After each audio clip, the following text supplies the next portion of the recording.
তোমার শ্বশুর বাড়ি কোথায় মা? চম্পক নগরী। না বাবা, চম্পক নগরে তোমার শ্বশুরের নাম কি? আমার শ্বশুর ঠাকুরের নাম হচ্ছে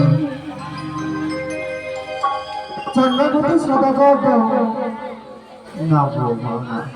তুমি আমার কাছে মিথ্যে কথা বলো না। তুমি আমার কাছে আরে ছাড় করো না। তুমি হচ্ছে আমার বৌমা।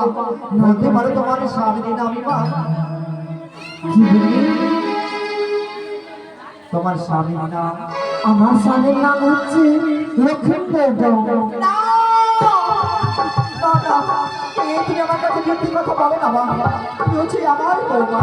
আচ্ছা বলতে পারো এই পাখার মূল্য কত তোমার মা? আমার পাখার মূল্য হচ্ছে 1,00,000 স্বর্ণ মুদ্রা। একটু তুমি অপেক্ষা করো। 1,00,000 কেন, 2,00,000 টাকা লাগতে গেলে আমি এই মেয়েখানা কিনে নেবো।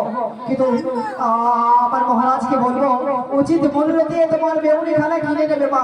তুমি একটু অপেক্ষা করো। ঠিক আছে না করে তোমার মহারাজকে ডেকে নিয়েছো। আমার বাতাস পেয়ে আমার অন্তর্চক্ষু ফিরিয়ে পেয়েছি। আমার হারায় ধন যখন ফিরিয়ে পাবো তোমার এই মহারাজকে ডেকে উচিত মূল্য দিয়ে এই পাখা কিনে দাও।